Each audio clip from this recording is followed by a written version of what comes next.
जय जगन्नाथ ओम साईराम।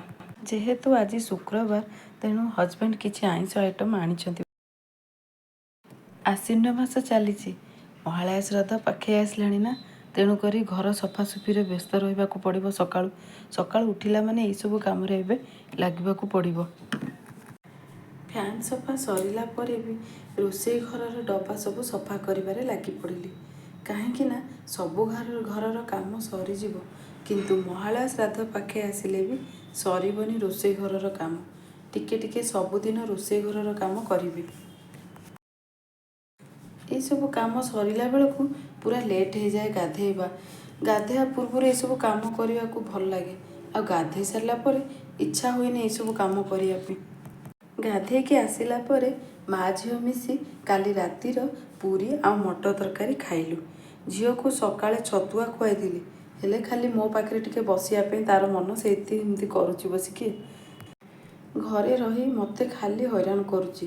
मु जहाँ कले झील सेया करी बोली जिद्दी करुच्ची।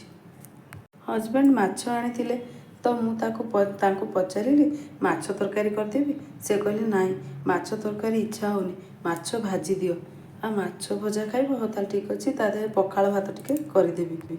पखाल भात सांगे तरकारी आइटम भल लगे तो तेणुक माछ तो भजा हम ता बाद अलग किसी भजा आइटम कले भी भल लगे।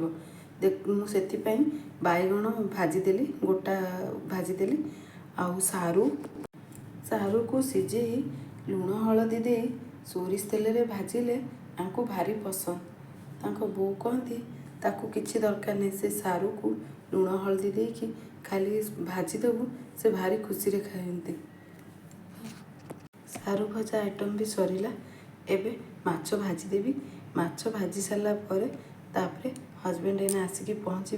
आपण मानकु माछ भजा भल लगे ना माछ तरकारी बेसी भल लगे मते कमेंट करके जणातु। एपरी आमे समय बितेलु। जदि आपण मानकु ए वीडियो भल लगुची ताहाले लाइक करंतु कमेंट दियंतु। आमको इच्छा हबो आहुरी अनेक वीडियो करिया पे। हौ रहुची जय जगन्नाथ।